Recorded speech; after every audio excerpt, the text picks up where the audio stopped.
Good evening, everyone. It's just 4 minutes after 9 p.m. here in Warsaw, Poland. I'm not sure what the time is where you are, but I hope you're having a wonderful morning, evening, day, night. And I'm here with Saint Murad, who has created a very interesting, mind blowing, and hard to understand, hard to read Quran translation, which is literal and it is completely different to anything else I've read. And I'm sure those of you who bought it have read, and it's yeah. So we're here to discuss this, and we're going to look at the standard Islamic narrative, and as he calls it, the standard Islamic hoax. And I think his work is one of the major nails in the coffin of the destruction of the standard Islamic narrative. So welcome, Saint Murad. Hello, Lloyd. It's great to be back. And I'm happy that you are a little bit annoyed by the translation because let me tell you that this is the way it is in the Arabic. Arabic speakers are this annoyed. It is this strange, and actually, they think it is holy because it is this strange. That's why they say you cannot never replicate it, of how strange and weird it is. It's actually a really good point. I hadn't thought of that. Your perspectives, Murad. I mean, I was struggling to catch up with you the first couple of episodes we did because your perspective is so different to what we are used to. And we've been dipped and soaked in the standard Islamic narrative. But you're right. You're right. You can't have anything like it because it. In fact, remember, Allah is supposed to be something like a creature that is nothing like anything that is on Earth. Right? He's got no recognizable form that we would consider normal and rational and symmetrical. So the Quran is like similar, as which is fractured and irrational, illogical, just broken and scattered. So, do you think there's a parallel there? I think so, yeah. And that's why Muslims always, when you give them something coherent, you tell them, well, it sounds like the Quran, it looks like it. They will tell you, no, never. Because it is irrational. And the grammar, I think the grammar is not Arabic. That's why it is this bad. Because the rules have been superimposed over the Aramaic Quran at a later stage.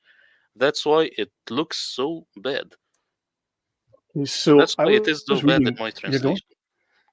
Yeah, sorry, and Yeah, that's why because I it mean, is bad in my translation, so that I give you exactly how it is in the Arabic. yeah. So you've got the. Are you planning to do a further development of your Quran in the future, where you plan to do, let's say, the potential Aramaic original words? What do you think is original Aramaic? And we know there's at least 4 dozen languages that are present originally in the Quran as source languages for words in the Quran. Would you do something like that in the future? I am planning to do that. It depends on how people will react to this translation, if they like it or not. This is the first thing. And of course, people ask me why didn't I do it the first time? As I will explain in the future presentations, it's because you cannot just jump into looking at the Aramaic and the Syriac and the Hebrew. And remember, these are also just endeavors. Is this word Aramaic or Syriac or Ethiopic? This is an endeavor. This is something that's not really final. So you will have to look deeply into it and create a concordance for that again, like I did Hmm. with the Arabic, so that we really zero in on what actually this word means. And you have to get the biblical references in a lot of situations because the Quran, maybe it borrows from the Bible, maybe it borrows from heretical sources, but also these heretical sources, some of it are Aramaic. So that way you will get very close to what the actual Quran author really meant. So that's why I couldn't just crack these words in the first edition. This is the Arabic only edition. So, in other words, are you reverse engineering the Quran based on its words and grammar? Yeah, with this translation, the one that I did now, I just assumed the Quran to be 100% Arabic. And this was important. This is like giving Arabic its best shot. But the words that are left, that are not translated in my translation, it's because they are not Arabic. They do not have Right. Arabic roots. They are not in the Arabic dictionary. Maybe you will find them in the Arabic dictionary, but you can clearly see that these are later additions to the dictionary. It's not original. It doesn't feel or look or sound original. That's why I In left. Europe, Yeah, go on, sir. That's why you left them blank. exactly. Because anything that I would write, it will be sort of a like jumping the gun. It's something that's gonna be clumsy and not really respectful for the reader. So this was the first edition, Arabic only. Then I will have to create a another concordance and to look at all the different studies made by people who are much better than me in the Hebrew and Aramaic. You see. In your opinion, these words that you've left unspecified in your Quran, are these Aramaic? Are they potentially Greek? Are they Hebrew? Well, what in your opinion is the majority? I didn't look deeply into it. The majority will be Aramaic, a lot of Hebrew also, some Hmm. Ethiopic, and some actually Egyptian, ancient Egyptian, a few So words. Coptic. Not Coptic, even before, like the Pharaoh times, times of the Oh Pharaoh, wow, like the word but Ma'un. that This would be is, crazy yeah. because that is insane, Murad. I mean, that is incredible news because remember I've spoken in the past, and there was a time when the things that I would say were considered completely off the wall. I mean, completely crazy. Now people will actually listen because the scholars, the major scholars, the Sufis claim that they've inherited the early Egyptian, the original Egyptian mystery religion, that they've retained that. So then, would that be potentially indication that some of that thinking has made its way into the Quran, even if in small part? Well, yes, but what I see is that the author is mainly concerned with rhymes. So if the word is from an Egyptian origin, but it rhymes well, he will put it. That's why a lot of times he will add names, like you cannot say Murads with an S, but the Quranic author has no problem to say Murads if it will rhyme well. So this is something that's very evident. The Quran breaks any rules just to make the endings of the sentence rhyme well, even if it will break any coherent logic. So their priorities, their criteria are completely different, and even I mean, this would be we would consider this from a Western perspective, a Christian perspective, to be an error. And we would consider this completely arbitrary compared to how we would consider what is rational and what makes up coherent scripture. Well, exactly. And you see, still today in the Muslim mindset, they have this idea that if someone listens to the Quran, and I say the word listen to it being sung in a certain way, that your Hmm. heart will melt and stuff. And also in my translation, you will find that there are incantations. So some Quranic verses were like incantations. You say it in a certain way, and you say it in a multitude of times. You say 3 times, you say it 7 times. It's like witchcraft. This is in the Quran. This is there. And we've discussed this. I mean, this is interesting. And now that I've had a few shows with you, it's starting to dawn on me, with the perspective you're coming from. I mean, that is so basically it entrances you. It's like a spell, it's like hypnosis. If you repeat it like this, it creates the spell and you start to just go with the vibe rather than any actual rational understanding of the text. Exactly. And this is what Muslims do today without really realizing. It's like, the of Hinduism or Buddhism. It has these, it's kind of the same. You go Yeah. into this trance.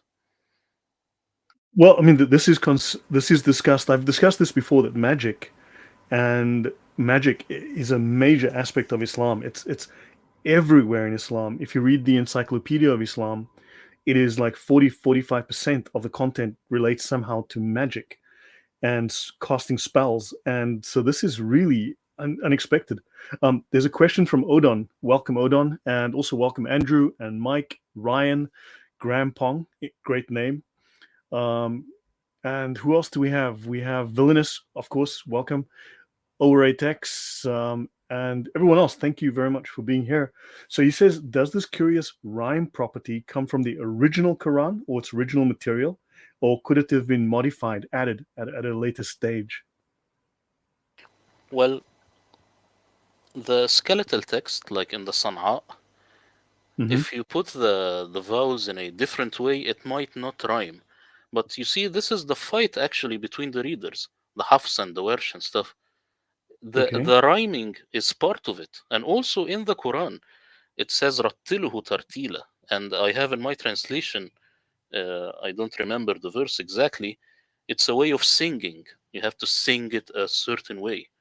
That's why even the jinn, when they listen to it, it says in my translation, "Listen to the Quran and eavesdrop."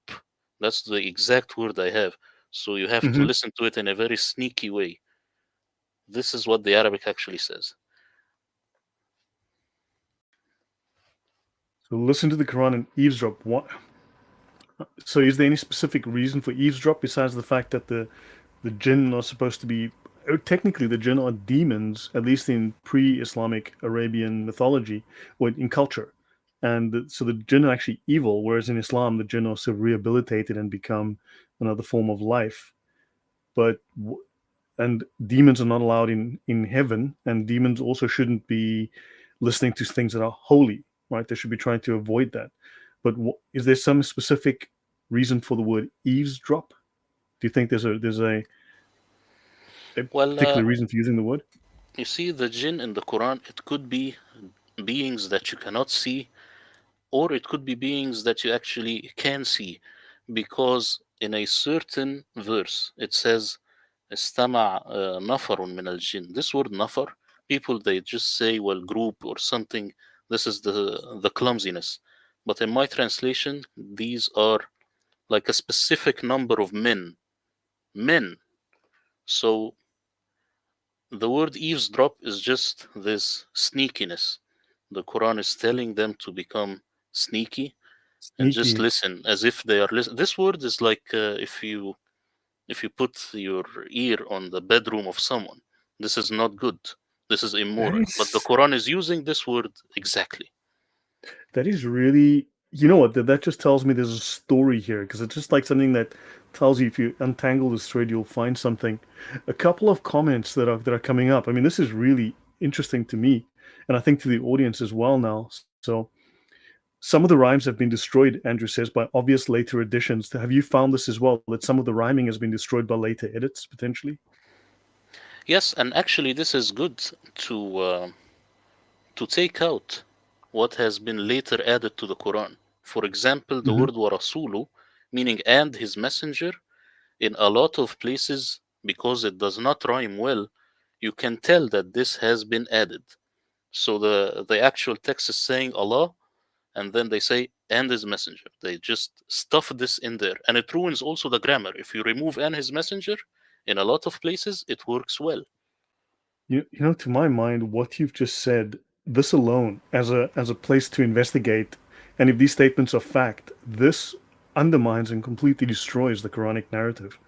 I mean, this puts Quranic scholars on notice, and this really calls into question the entire premise of Islam. It's actually this is this is groundbreaking. I mean, genuinely, if scholars take this up and start to investigate, this is groundbreaking and could destroy the Islamic narrative. I think so, yeah. And I am just using the Quranic grammar. So when it says وَتُعَذِّرُوهُ وَتُوَقِّرُوهُ, this is talking just about Allah. So why put and his messenger before? This ruins the grammar. This is the Arabic grammar. Do you think the Islamic scholars are aware of this? Do you think that Muslims who read it are aware of this? But at least the scholars, do you think they know this and they're Yeah, protecting this from being revealed? but they will tap dance right away. They will say, no, no, no, the grammatical rules do not apply here. Like if you play football, no, this is not a penalty. Though you just punch the guy in the face, it's not a penalty. So do you think they're nervous about this? I mean, this is a completely that you've opened a completely new avenue into an understanding of the Quran and investigation of the Quran, I believe. Do you think that this is something that they're aware of, and how do we exploit this weakness? Well, of course, if you get anything like this to their attention, they will say that the infidels are just nitpicking, and they will say just crazy stuff like this. because they're used to it. And actually, even in Al-Tabari, Qurtubi, and the older uh, tafsirs, Hmm. they give an explanation to this, but this explanation is not good enough. But it tells you that these people, they saw a problem while reading it. Okay, so do you think the standard narrative, these tafsirs and all of these other sources are a way to distract from the incoherence and the clearly the amateurish nature of the Quran? I mean, would you say it's amateurish? Is that a good word to use? The additions are amateur. The additions are very clear. Like the additions are not well. When they stuff the word and his messenger in there, it's not well done. Like if they consult with me, I will tell them no, put it somewhere else. This is not gonna work. That's the idea.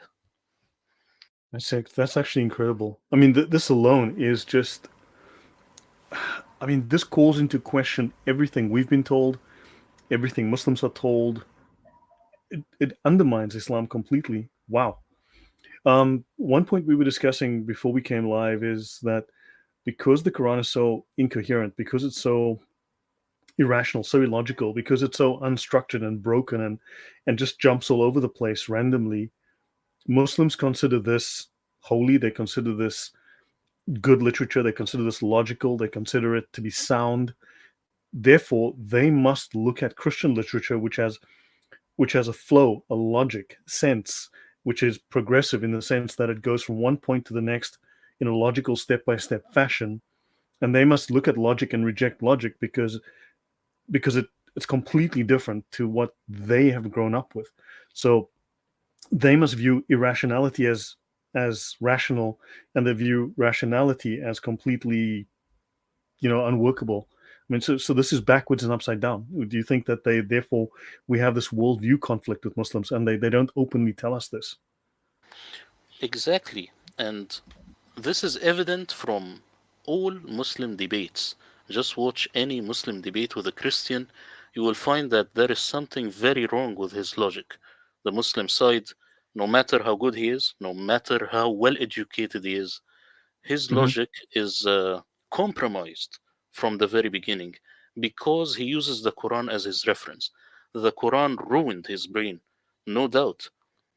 And when I've read the Bible, actually, I found there is a huge difference. Let me tell you, not just the Bible, when I read the Apocrypha, there is a huge difference. The Quran is just a very weird book, and its weirdness is its miracle. They say it is a miracle because of how weird it is. Of course, you cannot replicate it. It's so weird, so fragmented. You can never replicate it. So, do you think the original source was ordered and logical, and obviously something like Odon mentioned, like a hymnal, something that is sung like a chant? Now, did you think that the original was more rational, and somehow that over time they've edited it or adapted it? I mean, what are your thoughts there? I think mostly these were fragments that people gathered. And actually, in the Sin standard Islamic narrative, you have this idea of collecting the Quran. Yes, there is this act of Okay, collecting into one. makes That's good why sense. it's very fragmented. That is seriously, between you and Odon, this starts to make really good sense. Odon says the oddness and incoherence of the Arabic language in the Quran is an incentive to develop Quran esotericism, like hidden secret information or knowledge, to look for hidden meanings, magic formulas, and so on. And we know that magic formulas and incantations are part of the understanding, of the higher scholarly understanding of the Quran. And this, so if the Quran is so incoherent, then any translation is by definition an interpretation. Exactly, exactly. That's why mine is so fragmented. That's why mine is not good. That's why mine is not fun to read because it is a carbon copy of the original Arabic. Right. Is there a particular passage in your Quran that would show just how dense and just, I don't know, impenetrable to read the Quran is? I mean, is there a particular passage we can show the audience and show, like, look, try to understand this and translate this in your head, and you'll see that you just can't. Therefore, you have to come up with some kind of, I don't know, some kind of figurative explanation and turn that into the sin, because the passage on the face of it makes no sense. I didn't particularly look for a passage like this, but one that we could mention would be the verse about menstruating children. There is something very important that I 65 could 4, show. isn't that? I don't know, maybe the audience can tell us. I'm not very good with 65 4.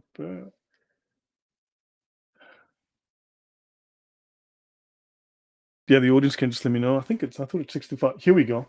Hold on. I think this is the right one. You can tell me, because I have it open right here, and I just want it to be here. And those who now let me just show that on the stream. So starting at number 3, after the number 3 here, and those who despaired from menstruation from your women, if ye suspected, then they count as 3 months. Is this the one? No, I meant the one which says, and the one who did not menstruate. Oh, okay, this is the one. This is the one. Yeah. And those who did not menstruate, and the loaded ones, the term is that they situate their load, and whoever forfeits Allah, he renders him from his command and ease. Okay, so let's see. Okay, and the loaded ones, their term is that they situate their load, and whoever forfeits Allah, he renders him from his command and ease. Yeah, that makes perfect sense if you're drunk. But the one I want to talk about in particular is those who did not menstruate. As you can see, Okay. the first part it says, and those who despaired from menstruation from your women.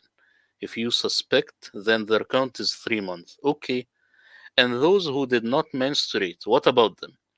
You know what about them? Nothing. The Quran is silent. And the And loaded those who did. ones, yeah. Oh, so you mean this sentence, the loaded ones, has nothing to do with it? It's just another random sentence that starts because it No, doesn't no, I'm finish saying this I'm sentence. saying that the first ones there is a legislation for them. If you suspect, then their count is 3 months. These are Okay. the ones who despaired from menstruation, right? Yeah. And those who did not menstruate, what about them? What is their legislation? They have to situate their load. No, no, this is like the sentence ends here. And those who did Yeah, not no, it just menstruate. ends. So the sentence ends here at menstruate, and like a Yeah. new sentence starts up that has nothing to do with this words before. Yeah, so what the Muslims do is that they say, and those who did not menstruate yet. They add the word yet and then they make it a child. But in reality, it's just saying, and those who did not menstruate. Plus, it does not have a legislation. So they add So it this, with the one before. They added like it takes the same legislation with the sentence before because it's so fragmented. You see? so there should be something here which is missing because this Exactly. sentence is completely random. Exactly. Wow, that is egregious. I mean, that is egregious. Yeah. The Quran is full of stuff like this. Its sentences are so short. If you write it in the sentences going from up to down, it will be so short. That's why it doesn't have any context. That's why they have to create the standard Islamic hooks to Right. make it into a So context. no, I also had the same thought. Masih Shahzad says the load is the baby in the tummy. Can we assume this? The loaded ones, their term is that they situate their load. I mean, I'm going to need people to all of you guys, please situate your loads, which could mean sit down, whatever that means. Put your baggage in the truck. You know, I don't know what that means. And if you offend Allah, He renders him from His command and ease. So, guys, I'm going to render you from my command and ease. That is gibberish. But could this be babies in the tummy? Yeah, they say that these are pregnant ones. Not a problem. Okay, these are pregnant women, but this is the literal translation. They are holding a load in their tummy. But that's purely an interpretation that is not explicit in the actual sentence. No, no. And let me tell you something. I don't want to forget this. The word forfend, people asked me about it. I have chosen this word specifically because it is an old English word. It is the only word which actually takes the Arabic word which is ittaqa, and it means try to fend off the evil of Allah at any time. This is exactly it. Allah is evil. You have to forfend him. You will have to try and run from him. In Arabic, we say ittaqi sharr al-halim idha ghadab, meaning try to fend off the evil of someone who is always kind and sincere, because once he gets angry, then he is like a volcano. So this Oh is boy. Allah you have to always try and forfend his evil. So he's bipolar. I mean, and look, I mean, this is not a joke, I think, because from Dino Dennis, he says load equals poop. Because, I mean, yeah, could it Yeah, be you could referring be to loaded something with else? anything. Yes, this is the Arabic. Ahmel, himl, it's load. It is the same thing that you lift at the gym also. It's not weights, it's load. Himl load. Lift a load. So it could be bricks you put on your truck. It could be anything that you load. I mean, situate your load. In modern parlance in America, that would be sit down, have a seat. Yeah, You because know, the Arabic, it has this word situate. It has it everywhere. It's the same word I think is used with Al Masjid Al Haram. It has been situated. So that's the idea, really. okay, so Andrew Martin says this has to do with pre-formationism, where the humans are made in front of Allah, put in Adam's loins and nested to infinity, and put in a woman's belly by the man as a load.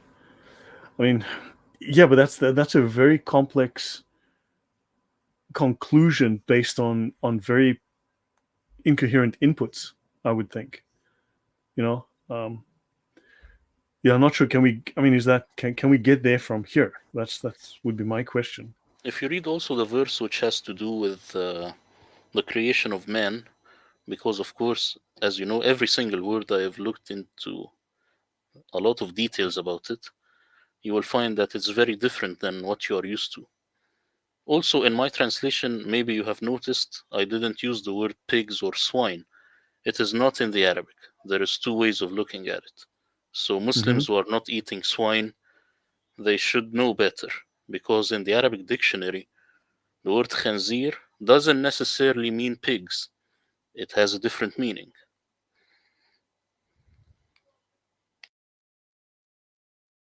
Okay, so what is this different meaning? Because then that also changes the entire understanding of Islam in terms of its dietary laws.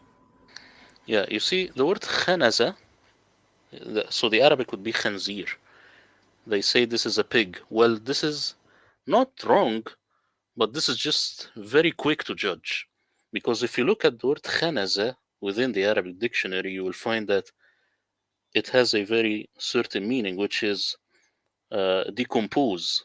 So when it says, and do not eat decomposing animals, this is what the Quran is saying. So do not eat what has died or what has been gored or decomposing flesh, because in the Arabic it says flesh.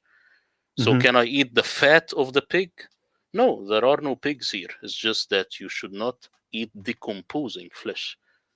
And this just comes from the Arabic dictionary. But because at a later stage they followed the Jews one way or another, or because they were clumsy, they said the khanzir is only a swine. That is really so. They just assumed, or they just decided it is swine. That is, man. You know, you're making me think if this isn't something taken out of the taken out of the Talmud. Let me see if I can find something on this in the Talmud. That would be very interesting. Let me see if this makes any sense.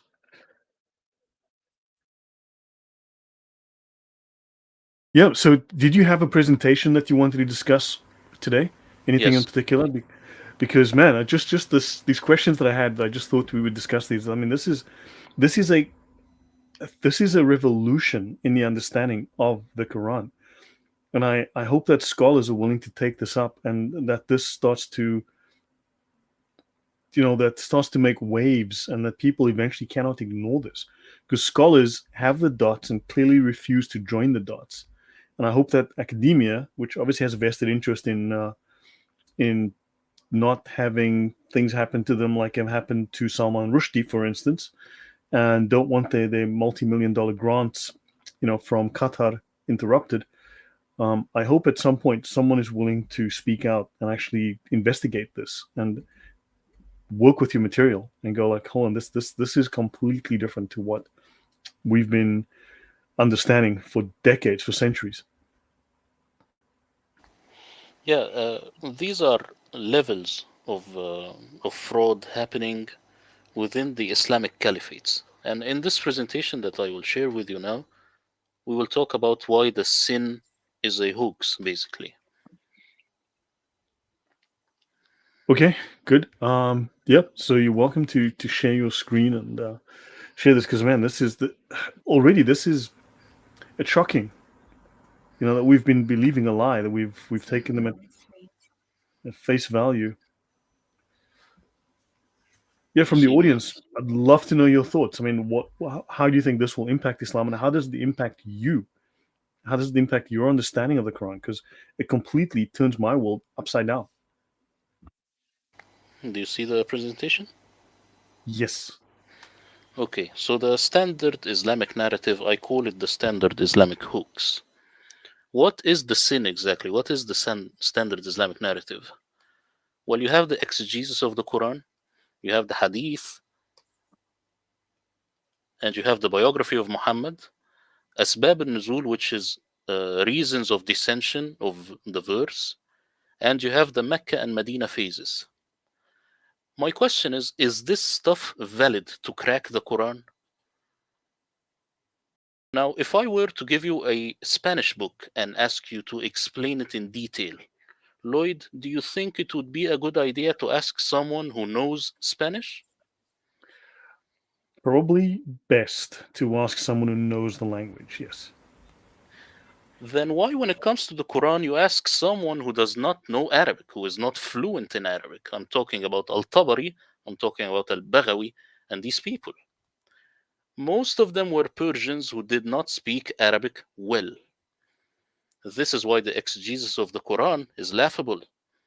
Back in 2020, I made a video with Mel on Islamic origins, and I proposed the idea that the Umayyads and the Abbasids were actually from Central Asia. Now, the caliph's role in it, we are not 100% sure of the motives of the caliphs. There was a lot of politics going on. Caliphs used to decide, just like today with any country. The president decides. So why even listen to them? Because it is a general Islamic consensus? I think this is a bad idea. Again, to the Persians, ironically, the Quran is the only book where if you want to know the meaning of a word, you never open a dictionary. Even when Mm-hmm. people translate it, they do not open the dictionary. Instead, they go to Persians who never knew Muhammad, never lived in the same century as Muhammad, nor were Arabs, nor lived in the Hijaz, nor even close to the Hijaz. And the main problem with these interpretations is that they are built on flimsy reports. This guy said to this guy, said to this guy. Who are these people? We do not even know who are these people. They're not like coming back to church fathers, historians. No, they are coming to random people who a lot of times were barefoot even. They didn't have enough money to eat. They used to make hadith just to eat. So why should I base my Quran translation on these tafsirs that are clearly a big sham? So back to you before going to the next slide. So these people are not based in the Hijaz. They're not in Arabia. They're not in Mecca. They're not in Medina. They're thousands of miles away in a different culture. They've learned some Arabic, but they're not fluent in Arabic. They've learned of this idea, and they start creating secondary revelations related to this, and they are trying to understand. They're trying to understand a language and a which they don't speak properly, and trying to make an understanding of this religious text supposedly, which they are clearly not understanding correctly. So these are not people that are in any way authoritative. Exactly. This is the situation. Now, what is the sin Quran exegesis?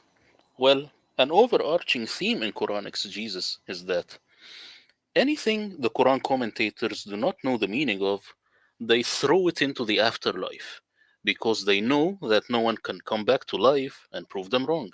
A very sleazy marketing tactic if you think about it. An example would be the word Kawthar in Surah 108, verse 1. They say it means it is a river in paradise, or it is that Muhammad had an abundance of children. So you can see the discrepancy is too bad that it's funny, it's a farce. This is pure comedy. What is a question? What if they know what that means, but they don't want to bring attention to it because it has a connotation that is negative for them, and therefore they try to confuse it with another meaning? Like, for instance, when I was doing monotheism, that series, I came across the word Qatar, Qatar, a few times. Because, for instance, if you take the name of the country Qatar, when you ask them, the scholars and will say, well, we don't know what it means. We don't know where the name comes from. Its origin is lost in sands and mysteries of time. But if you go into the legends, the pagan legends of the time, Qatar Wahasis was a pagan deity. It was a maker deity. And because the scholars will tell you, we think Qatar has something to do with ocean. And the term Qatar in the pagan sense has something to do with the ocean and this deity's connection to the ocean or a major event where he threw something into the ocean. So there's a link there, but they are deliberately, I think, trying to say, well, we don't know because if they reveal the truth, it would show a pagan origin and not this supposed pure Muslim origin. Would that make any sense? Well, with your explanation, you are assuming that these people knew the Arabic Peninsula, they knew about the southern area, they knew these pagans, but they genuinely didn't know they were from a totally different area. And when you read the tafsirs, you will find that they are really clumsy. They really do not know. And I will show you within uh, Yeah. the next slides why they were not deliberately trying to hide something. They just didn't know. And the word Kauthar, Okay. there is also another explanation by Christoph Luxemburg, which is that this is Aramaic and it means something like an abundance, but in time, not in children. So when you have an abundance in time, you are like a monk. You have an abundance to pray to God, and this is something very Christian. But this is the Christoph Luxemburg understanding. You see. Mm-hmm. Now, in the Sin Quran exegesis, they say the phrase, "The people of knowledge differed about this issue, about everything." Even "Qul huwa Allah ahad," say Allah is one, they differ. When You you know, ask to, Mimi yeah, Bibi, sorry to interrupt. She yeah, says that Kautar in Aramaic means many, apparently. I do not know because when I say the Aramaic roots, I just go to people who know Aramaic. I do not know Aramaic, so I cannot tell, you see. Mm-hmm. Okay. So when you ask today's Arabic speaking Muslims, you tell them, why do Muslim commentators differ about every single issue in the Quran? If you will ask this to Daniel Pikachu or any one of these people, they will say something like, this is because of the mercy of Islam. No, this is because Islamic exegesis is so ignorant about the Quran. And just this reply shows you how absurd the reply is. If you say this, why so many contradictions is because of the mercy, it means that your logic is uh, is bye bye. Right. Another overarching theme in all these tafsirs is the exegesis of the Quran is the phrase Allahu A'lam, meaning Allah is more knowledgeable, fraudulently translated as Allah knows best. This is just for your information. Why do Okay. they have, yeah, Now go on. Go on, please. why do they have this phrase? It is not because they are humble, it is because they really do not know what the Quran is talking about. Now, picture this: someone on the street, he will tell you, "Excuse me, where is the nearest Starbucks?" And you will tell him something like, "Well, basically, there are nine opinions." He will say, "You, sir, you are crazy." But Yep. who would you trust more? If the same guy asks me where is the nearest Starbucks, I will say 61 Ninth Avenue. So the question for the audience: who would you trust more? The guy who gives you the straight facts without the, well, there are many opinions about, what that could be. Yeah. If he says there are nine opinions, it means that he has no opinion and he does not know the correct answer. That's the reality of the situation. Yeah. So now, the Sunnah, it came from Transoceania and not from Arabia. Here, this is the famous slide that you know. Muhammad ibn Ismail al-Bukhari, where was he born? This is the guy who wrote Sahih al-Bukhari. So these are Sihah al-Sitta. Well, al-Bukhari, he was born in Uzbekistan. He was not born in Mecca. Al-Nisapuri from Iran. Al-Qazwini, he was born in Iran. Just his name gives it. Al-Qazwini means the Caspian, the one from the Caspian Sea. Al-Ash'ath from Iran. Al-Tirmidhi, Uzbekistan. Al-Nasa'i, Turkmenistan. So as you can see, where they were born and where they died has nothing to do with Arabia. They were sharing notes with the guys in Mecca and Medina using Al Burak International Airlines and Magic Carpet Airlines. Yes, with 5G. They probably had 6G back Yeah, then.6G. We're still catching up with these modern Muslim technologies. So now, when we pinpoint them on a map, you will see here Uzbekistan, Turkmenistan, and Iran. Here is the Persian Gulf. Here is the Caspian Sea. No one from Arabia. So the ones who gave us the traditions of Muhammad are ones who never saw Muhammad, never even lived close to Muhammad. Right. Not 5G, it's five jinns. 5J. Odon says that if the Quran experts don't know the meaning of the Quran, then this is proof the Quran was not about Islam, not originally. Yeah, of course, even the word Muslim in the Quran, it doesn't mean this Muslim that you see today. It means one who is submissive to God and is not a narcissist. You will find this all over the Quran. But Hmm. they gave it this extra layer as if a Muslim is something different and to break off of any Christianity or Judaism as if it's something new. So, plus, talking about the same point of the Sunnah, oral traditions survive at the same area it was born in. Like, for example, the indigenous people Hmm. of America. Like, Right. if I wanna know something about the indigenous people, I will ask them, and I will trust their traditions. Not because I'm a hypocrite and I don't want to trust the traditions of Muhammad, but because these people survived in the same area. And since all Sunnah writers came from places other than Arabia, then the claim of oral traditions being passed down from Prophet Muhammad till now is a complete fraud. You see. Do you have anything before I talk about Bukhari? No, I mean this makes sense because those traditions would be localized, and they would eventually, when they would go from oral tradition to being recorded on paper, and they would make their way into these Qurans. We know already there were dozens of variants of the Quran, and the Quran already contains material that is mythical, that is not just that doesn't quite belong there. So yeah, one has to wonder what kind of influences these people were placing on their interpretation of this Quran.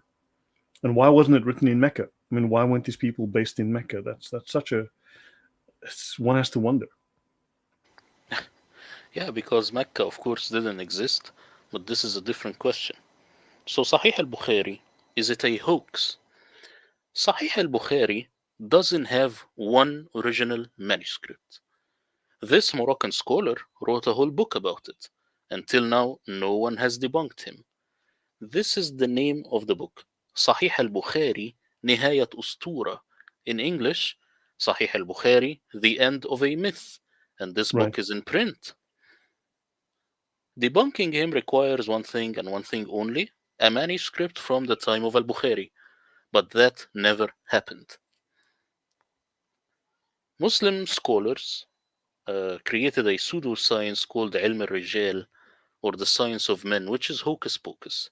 The idea of this being passed down from generations, like Chinese whispers game, we know that this is hocus pocus. Mm-hmm.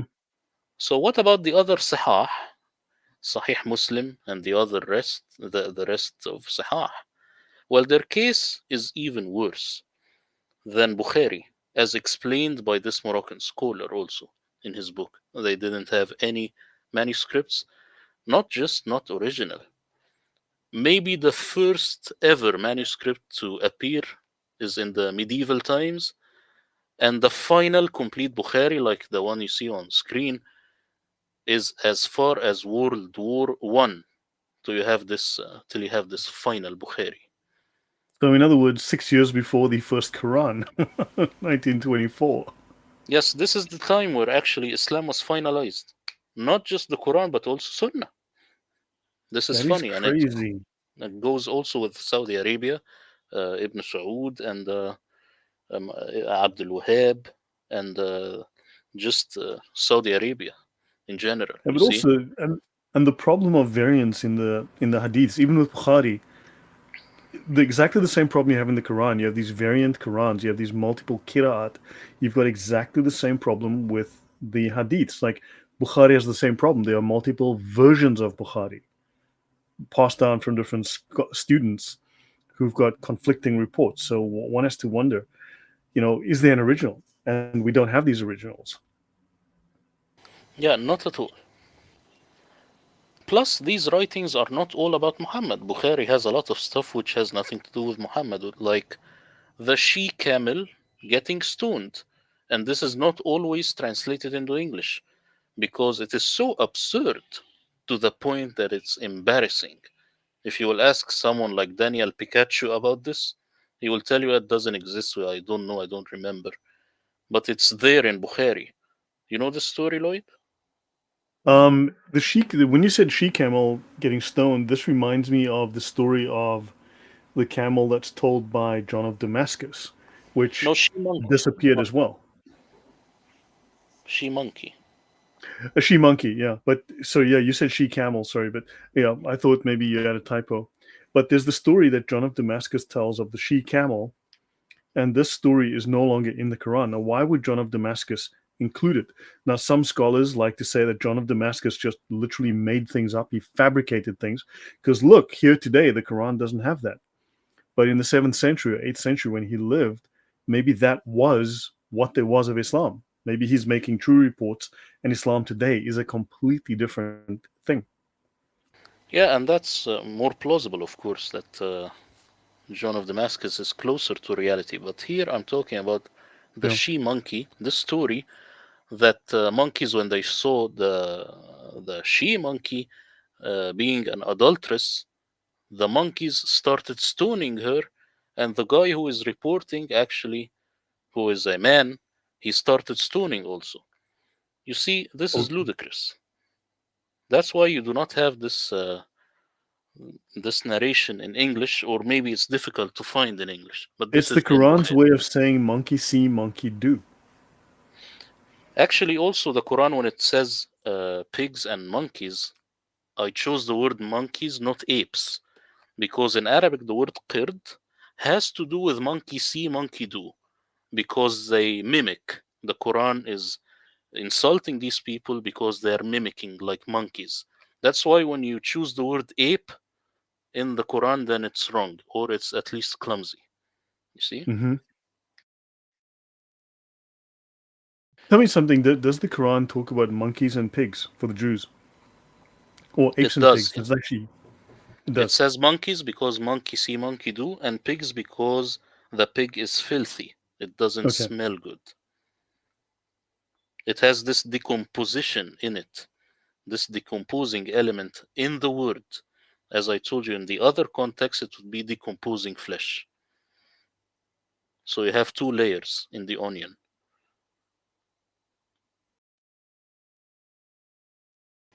You there? Yeah, yeah, just listening. Just Yeah, it's because I cannot see you. So, okay. So, the biography of Muhammad is also a hoax. This is Abu Ja'far al-Mansur. Al-Mansur, the second Abbasid caliph, is the one who actually requested Ibn Ishaq to write the biography of Muhammad for his son Al-Mahdi. And if you look at the guy, he looks from Central Asia or from Asia. He doesn't look Arabic. He doesn't look like the movie Kingdom of Heaven with Saladin. This is something that we have in our imagination today. no. This is from Chinatown, which is one of the suburbs of Mecca. Because remember, Mecca was a big town. This is from Mecca's Chinatown. It's obvious. Yeah. And even the clothes, everything, the way he crosses his legs, everything is from Mecca, I see. Ibn Ishaq wrote this biography 130 years after Prophet Muhammad's supposed death. I say prophet not because I think he is a prophet, it's just so that people are not confused if new people are listening. I mean, this guy looks Chinese. This guy looks. I mean, that looks Chinese or close enough, right? Or Central Asian, as you say. I mean, with a turban, maybe that's not Chinese, but that certainly looks. You'd think. I mean, you'd think Mongolia or something like that. This is definitely not Mecca. This is not Medina. Why would this person, be sitting in the Far East somewhere as opposed to sitting in someone's Oratic says Turkic, possibly, but why aren't they sitting somewhere slap dab in the middle of Medina or Mecca?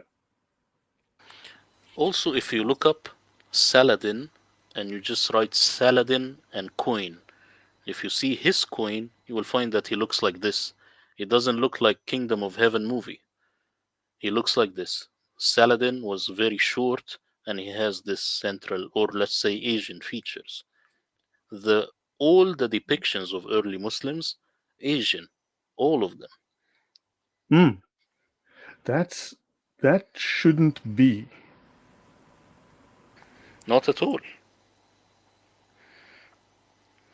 And even today Muslims they don't like Asians. They don't like Muhammad to be depicted as an Asian. Of course they will never tell you that, but Could they that be have. why they banned the publication of his image?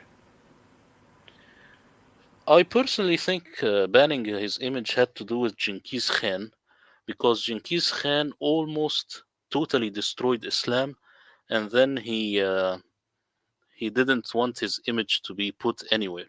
Genghis Khan is the first one who did this. So maybe now after Islam regained some power, they say Muhammad he should be like Genghis Khan, powerful warrior who you do not depict. Maybe. And also you might be right that with the Turkish Caliphate or the Ottoman Caliphate, now that they have different a different look to them, they are different races. They don't want the original Muhammad to reappear, but always Muhammad was depicted as an Asian. Always, just look it up. Never was he depicted as someone with darker skin or with different textures than this. Right, right. That's there was someone there was a Gnostic. There was a major Gnostic figure, or one of the most important Gnostic figures. His student was Porphyry. I can't remember the name of the figure himself right now, although I could look it up in my notes. But he was the very first quote unquote religious figure who did not allow his image to be captured. So you've got this, and there's certain parallels with him and Muhammad and his beliefs in Islam that come from the second or third century, probably the third century. So you've got another parallel prior, and now you've got this link. So there might be something there, but that's very interesting. I mean, really interesting. Yeah, it's a high possibility because, of course, the Abbasids they did not look like the Ottomans and the Seljuks. The Seljuk Turks also They really hated this race. There was a lot of racism back in the day. So if your prophet looks like this, then you don't want to see him. That's the situation.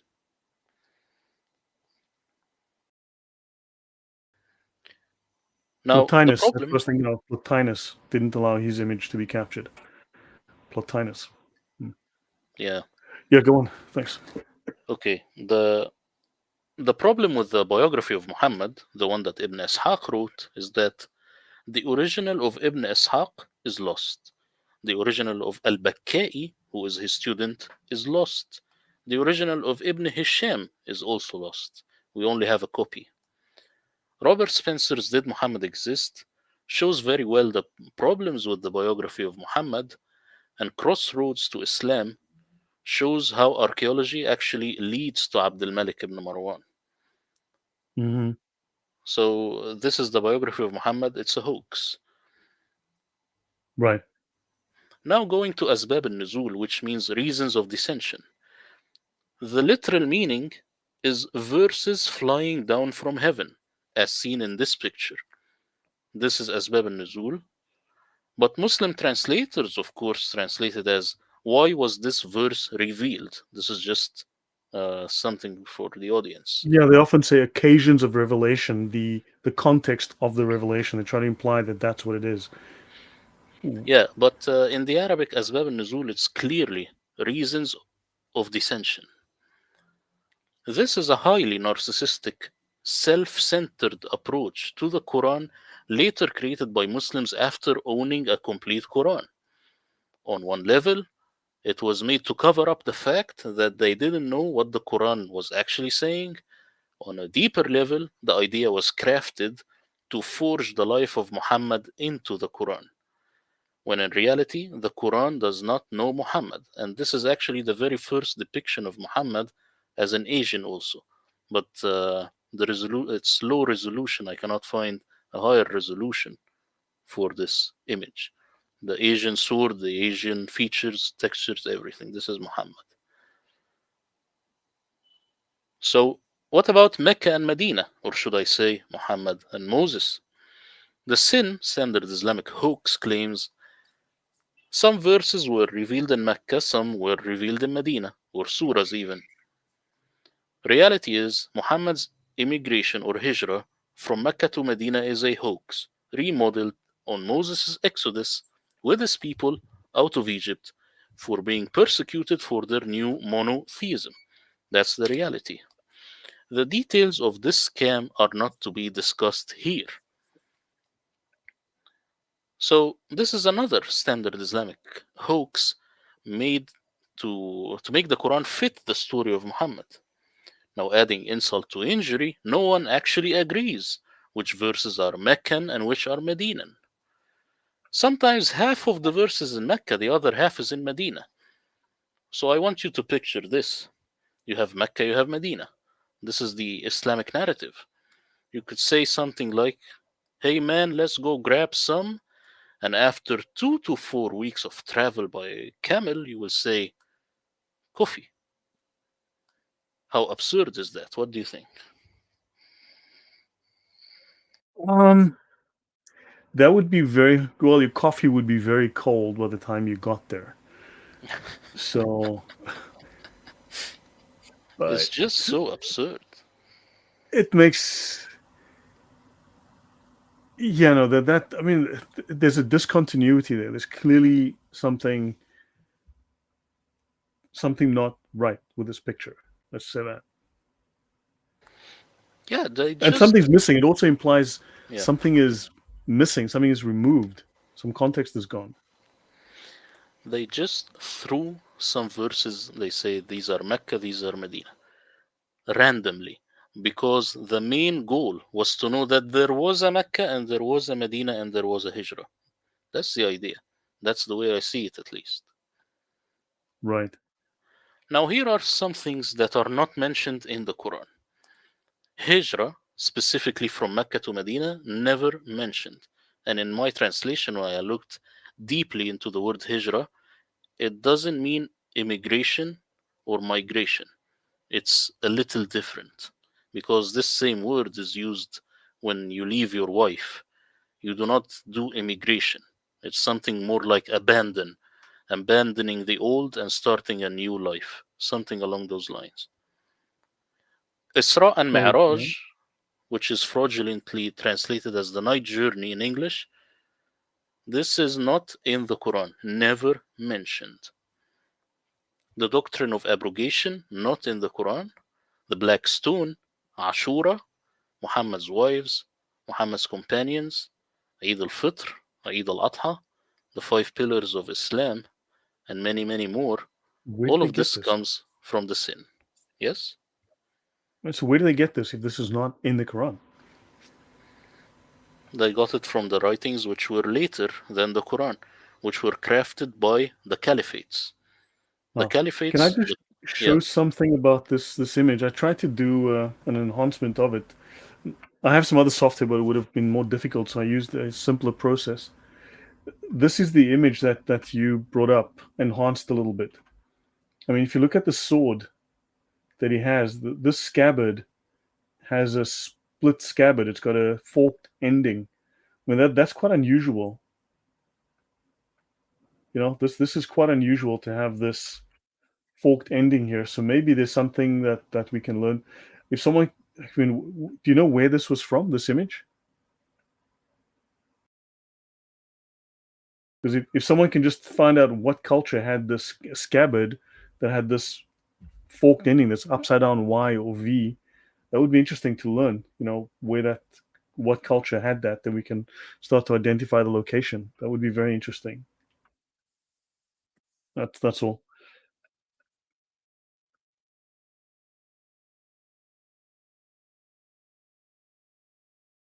Back to you, Murad. yeah, I think the image is from 13th century. It's the oldest surviving image of him. Okay. So I say that enough is enough. The sin doesn't have holes in it. It's one big hole. Like Dr. J. Smith always says, you got the wrong man at the wrong place, doing the wrong thing at the wrong time. Even Muslim scholar Yasser Qadi acknowledges this, the very famous holes in the narrative interview. Don't worry, I will barbecue the sin on my YouTube channel. If people are interested, they could just subscribe. So, the sin is a hoax. These tools are not valid to crack the Quran. It actually ruins the Quran even further because the Quran was hijacked later by these Persians. And at this point, I ask you, what do you think? I mean,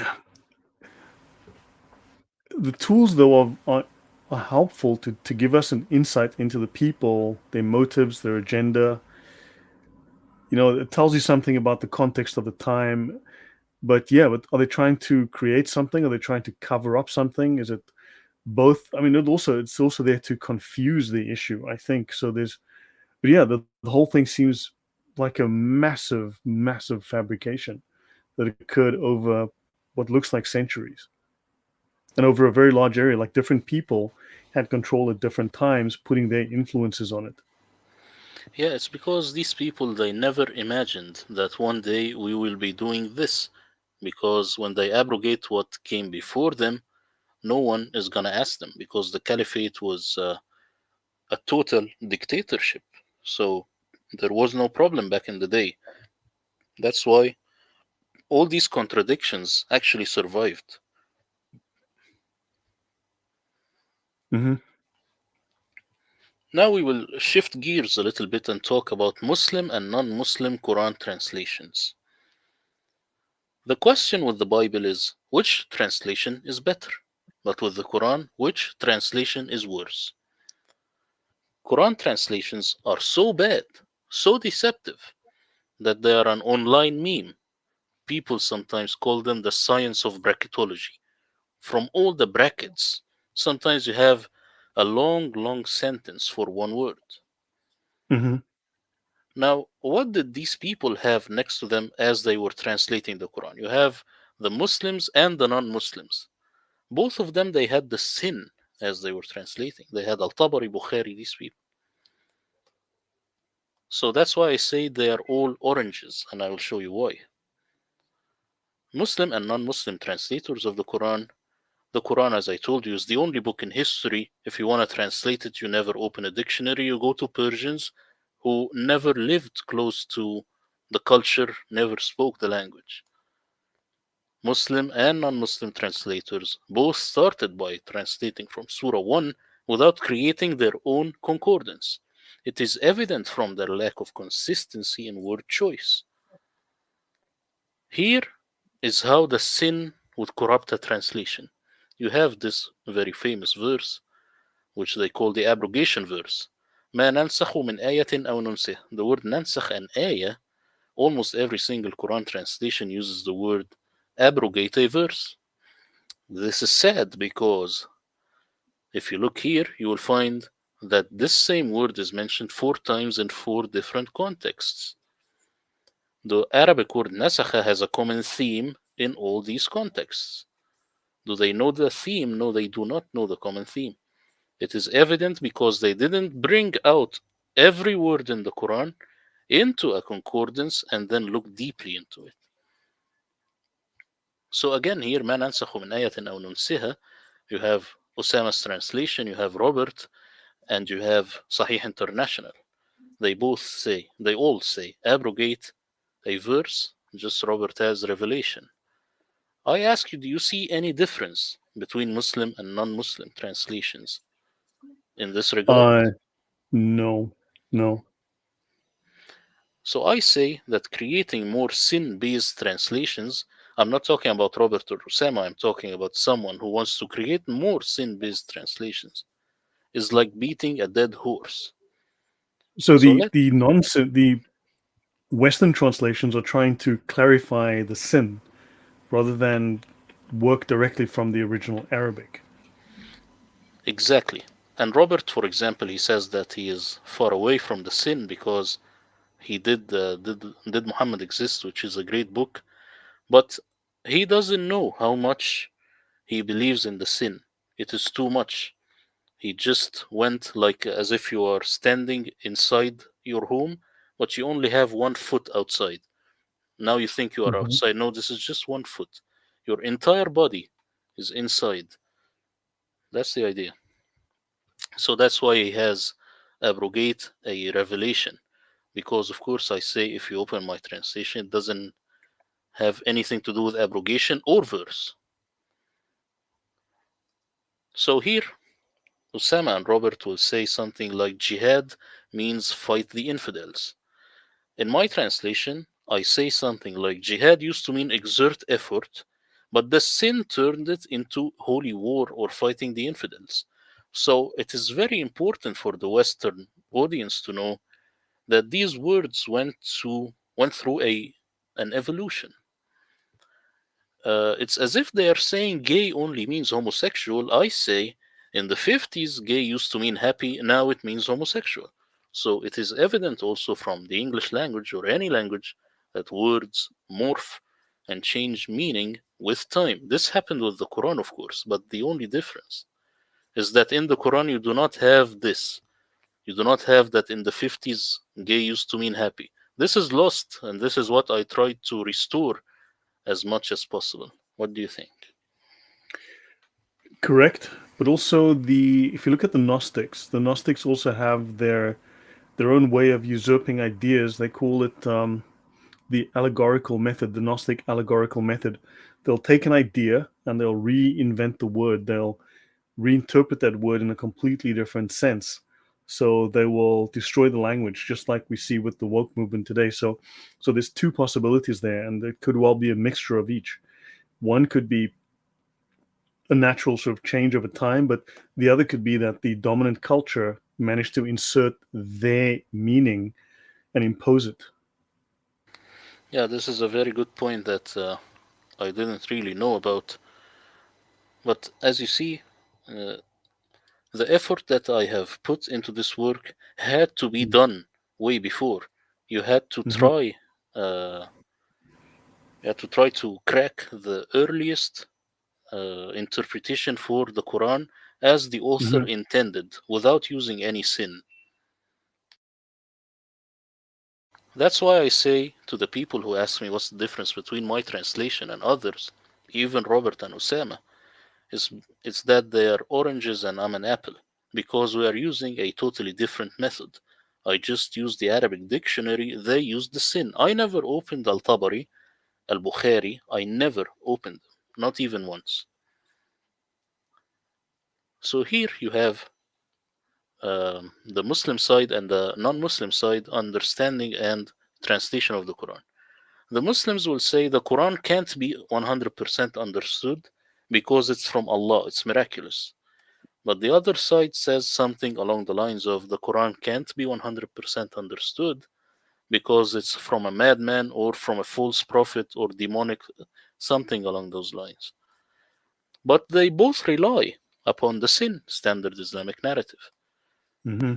The Muslim side, most of the time they're liars because they want to make Islam look better, but the other side, most of the time, is sincere and they try to say it as it is. But they are all oranges in this regard. Now, if I were to give you white sugar, eggs, baking soda, vanilla, and milk, if I were to give you these ingredients, Lloyd, what would you make? Um, I'm very bad in the kitchen. I've been known to burn the water just making tea. So, but that looks a little bit that looks a little bit like you might be making a cake. Yes, you're right. So, if I were to give these ingredients to a very bad cook or a good cook, maybe you will get an amazing cake, and this would be the Christian side or the non Muslims, or it could be a horrible cake like the Muslim side, and I'm talking about Quran translations. But in the end, it's gonna be a cake. Same ingredients, same result. It's not gonna be a pizza, no matter what you do. So they have the same ingredients, which is the sin. They will get the same results no matter how much they deviate. So we've got a big Right. problem. What is the solution? A Quran translation that totally ignored the sin and worked with language only. I say this is the Murad translation, and in our upcoming live stream after a week, I will be telling you and the audience exactly how I did my translation because it's a totally different way than how everyone else worked. Because they say you will never understand the Quran without the tafsir.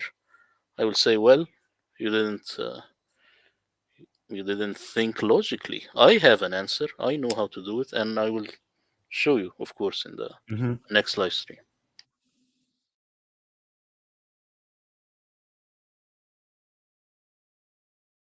So,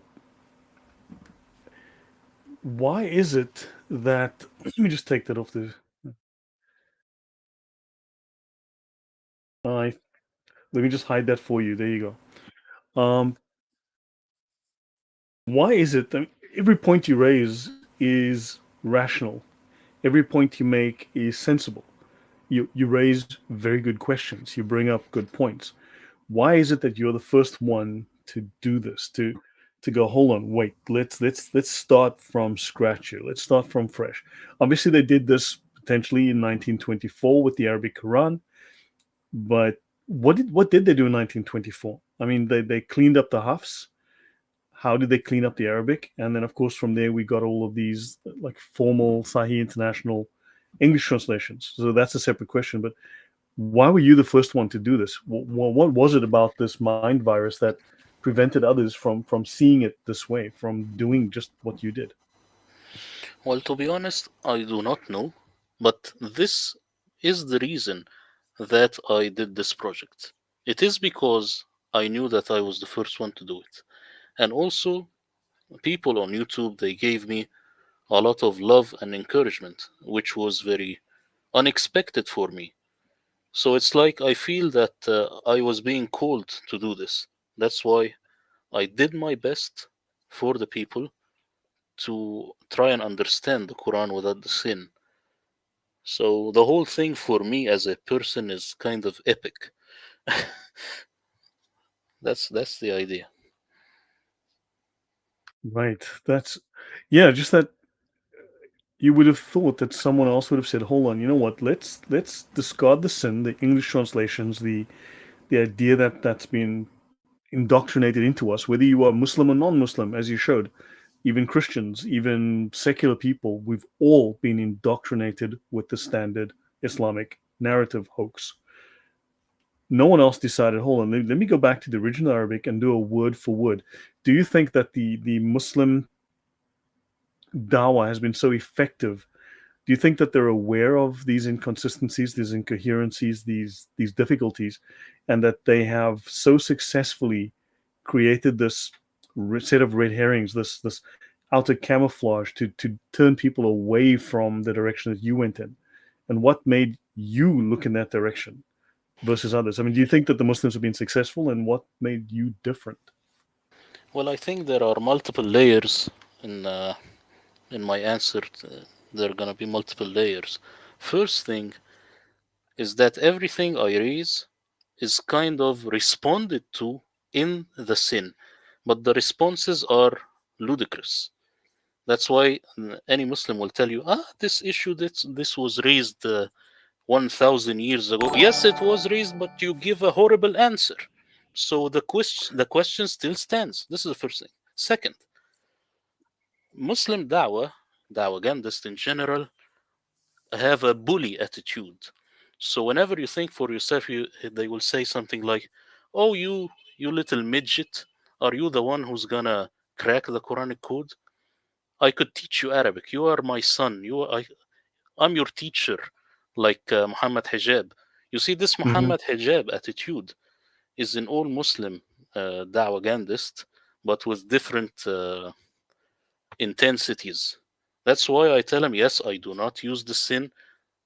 That's why I have to take them head on if they say something like this. So, Because you're working yeah. directly from what the words say. You're going word for word, literally going from that. Also, people who say that you cannot understand the Quran without the tafsir, I would say this is not very smart. Let me tell you why. The Quran is a big book. It's chunky. When you have a big book, then you have the same vocabulary repeated everywhere. If I want to know the meaning of a word, I have this very same word maybe 16 times mentioned in different contexts. Why can't I just read it in all 16 times, and this will get me very, very close to what the author intended? Mm-hmm. And by just Right. using one word, this is not that I just used one word. It's because I forced myself to use one word so that my translation is not clumsy. Then I know uh, what other words would actually mean in the Quran. That's why I got all these surprises. Sometimes I cracked, there is one Mm-hmm. letter that I cracked, this word qaf. I cracked just using the Quran, because in the Quran you have qina azab al-nar. So qina, this na, if you just remove it, because this is us, just remove it, then you are left with just one letter. So one letter has a meaning in the Quran, and it is the word for fend again. It is in Mm. the context of incantations. You know when, So yeah, this is something I was coming to. I think, to my mind, because the Quran is based somewhat, there's some degree of incantation. There's some degree of what they call letter magic, right? They've got a name for it. I can't remember the Arabic name right now, but they've got it's. You can think of it for the audience. You can think of it a little bit like NLP, and these people have been doing it for a long time. So it's a way to cloud men's minds and implant ideas. So I get the feeling that they've been utilizing these methods, that the confusion within the Quran, but also the just these methods they've used to conceal the true nature of the Quran, and that we have, because we are open and tolerant and accepting, we have been receptive to this magic spell that they're trying to cast, and we've gone with it because it's the easy flow. And somehow you decided, hold on, wait, stop. Let me get off here. Let me go. Let me have a look at this thing and reverse engineer it. Let me stop. Go to first principles. Break it apart. Start at the first word. What does that mean? and you've questioned this whole thing. So, but I think that we've been tricked, we've been manipulated, we've been, I don't know what's the word, hypnotized into going along with it, and we all need to, in a real sense, perhaps deprogram ourselves, because Islam does have this kind of mystical practice within it.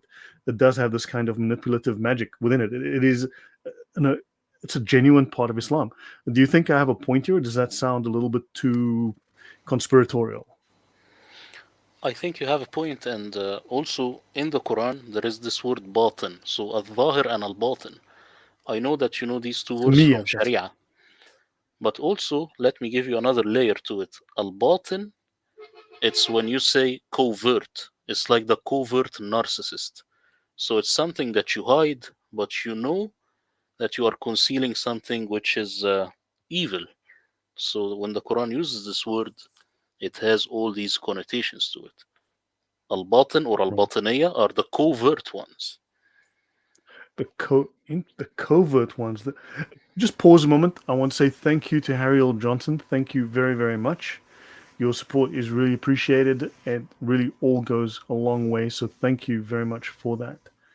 Um, yeah. So wait, you said battle, right? Now, don't forget. I think it's in. It's not Qurtubi, but No, with the an N. no, it Batin. might be, no. Within Qurtubi, I believe they call it a batin. You mean batin? Yes. Batin. So hold on. This word is used for Gnostic in English. So al-batiniyun, they translate it as Gnostic. But actually the word means covert. That covert.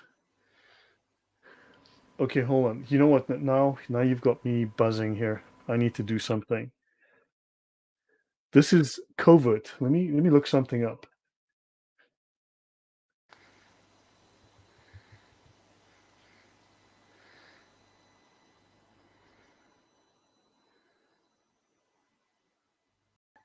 So batin. So wait, hold on. So okay, hold on. Let me share my screen for one moment. Thank you, Abdul the Apostate. Just subscribe. Thank you, Abdul the Apostate. So hold on. You're saying batin is covert. This here. Yes. Yes. Because the work that I've done, and which I think you would be to some degree familiar with, this is one of the two divisions of Islam. You've got the Sharia, the legislative, which is the rules imposed on the legislative subjects, which is your Muslims, and you've got the scholarly level, the spiritual level. This is only for advanced scholars of levels 3 and 4 here, and they're the ones who know Allah, the Hakika, as in Daniel Hakika True, which comes from the Hakika, a high level scholar, right? And Batin is the inner, the esoteric, which is the Gnostic knowledge. And you say this is, what is that word that you used? It is Covert. Covert would be even more accurate. Inner is okay. Esoteric is a little off. It's covert, like a covert narcissist, the one who knows that he is doing malignant deeds, but he is hiding himself. Covert. that is, man, that just covert. That is scary. So these are people doing covert things. These are people doing underhanded things, secret things, manipulative things in the shadows. Exactly, and the Like word button is the same as the word belly. So you have these secrets within your belly. This the same as button. Button. that is the context. I mean, sometimes I think they're playing games with us, like they hide these clues that are there to confuse you, but they're kind of laughing up their sleeves at you. I get that feeling sometimes. I want to tell you also about the word Sharia because when I found in the Quran Shara'a, I think it's only once. It Hmm. does not mean legislate. It actually means legitimize. So legitimize something that was not legit. So something that was wrong, now you do it right. This is tashri'a or sharia. You kid me. So wait, so you mean is it a moral inversion or is it a corrective? So something it was forbidden, like do not smoke here. Now I make it legitimate. I make you smoke here. This is So that's a tashri'a or moral sharia. inversion. Yes, But that's a legislative inversion because morality, if morality is absolute, you cannot make what is evil good simply through legislation. So this is a legislative inversion. It's a moral inversion certainly, but basically, it's a principle of law, and you've through legal means you've made the legal or illegal legal. That's but the that word is shocking. legislate is more neutral. I am saying the word legitimize, legitimization. Something that Legitimize. is not legit, then you make it legit. That is man. That is disturbing. That's immoral. That's the word. So Wow. something that was not shari, something that is not legitimate, now you make it legitimate. This is tashri'ah. But But then now they they know say what they're doing. legislate. But then they know what they're doing. They're deliberately deciding, hold on, we like this evil thing. We're now going to call it good.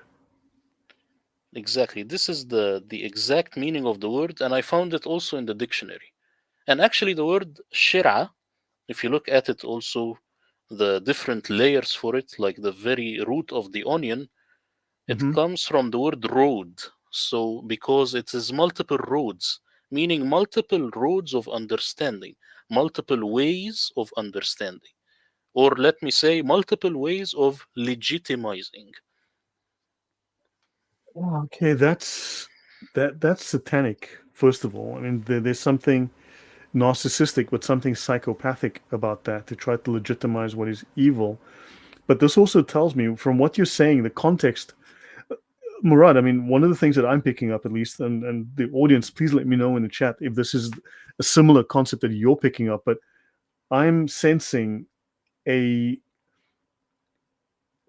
a a premeditated intent to impose a new morality to invert existing moral doctrine, that they know what they're doing, that they know that they are, that whoever these people are that are constructing this, they are aware that they are going against certain moral norms or precepts or laws that are based on some kind of rational moral ground. Did you get this feeling as well, that there's a deliberate malignant intent here, an awareness of this of what they're doing? Yeah, and also if you read my translation, you will find a lot of words that today people use in psychology because this is exactly the word. You have malignant, you have malice, you have malevolent, and all the translations they do not have this. Someone is asking, so is legislation wrong? Yes, it is wrong. Legislate comes from the context of today. It is a very modern context. Legislate is Okay. in the USA when Trump wants to become president. This is legislate. This is not in the Quran. The Quran says legitimize. So something that's wrong, you make it right. Because Allah does what He wants. If it's wrong, He Right. can make it right. I mean, this is that word covert stuck into this is really it. You know what? There's something that's like percolating in the back of my head. It's going round and round, and I'm sure I'm going to pick something up from that over the next few days. But yeah, Ryan Spencer says it's interesting to see Lloyd term this as unethical and amoral. But when I talk to friends from Iran and China, it's only bad manners. Yeah, because people have different moral standards. People view things that we would consider horrific or completely unacceptable. They view that as normal because their culture has a different moral standard than we do. And this is something Westerners don't always appreciate. And we need to understand that some cultures have completely antithetical moral views, which influences their legal system, influences their thinking, their worldview, and it's completely antithetical to us. And they know this, and they have to hide it from us, which means they have to be covert about it. And only once they achieve dominance, once then the true colors will come out. Like in the UK, I was listening to David Starkey. Now, David Starkey has some ridiculous ideas about religion and Christianity, but that's a separate issue. But he's a very good historian, and he was saying that Britain, for instance, is being run by minorities for minorities because the majority has thought, well, they believe they're being virtuous by ceding control to minorities that quite bluntly hate them. And because the majority has not defended its culture, that seems to be embarrassed by it, the minorities have come up with their own inferior cultures, which kept them very primitive for a long time. And they are now stealing these resources. They're now taking over, and yeah, this whole all these ideas. I mean, I'm just seeing these sudden parallels. It's a covert method of introducing an immoral system to undermine yours, and it just seems to parallel other. It seems to be the foundation of a lot of other ideologies, which are themselves twisted and evil from our perspective, and it's yeah, there's a Gnostic view to it, but also now you've got again these minorities that are coming in and are imposing their twisted, upside down, immoral views on us, and we're allowing it. And this is I don't know. It's really making my mind race right now. I mean, your thoughts on that, Murad? Am I overstating it? Am I seeing too much into it? No, you're right, but what I'm giving you is just like a another layer. So the people who are called al-Batiniyun, they are translated as Gnostics, but the very root for the word would be covert. And why are they covert? Because they are hiding from the majority. This is the reason they are covert. So after you become covert, you then start making Gnostic ideas because you are scared and hiding. Okay, so on that point now, this goes back to my past life. Okay, one of the first things that a criminal has to do to commit the crime successfully is to conceal his behavior, conceal his intention from the victims, because he's moving in an environment, he's in a predatory mode, and he's got to make sure that the victim doesn't know that they have a predator in their midst, right? Now, there's a saying that I learned about Islam. I don't know if you're aware of it, but it's something that I apparently wasn't supposed to learn. But there's a saying from Muslims that says, don't let your enemy know he's your enemy. So they're very good at concealing. Then, second point, there's the concept of crypto Jews. Now you've got the concept of crypto Muslims. They're concealing. But more importantly, back to the criminal concept, you have psychopaths. Now, psychopaths are a minority amongst the normal population.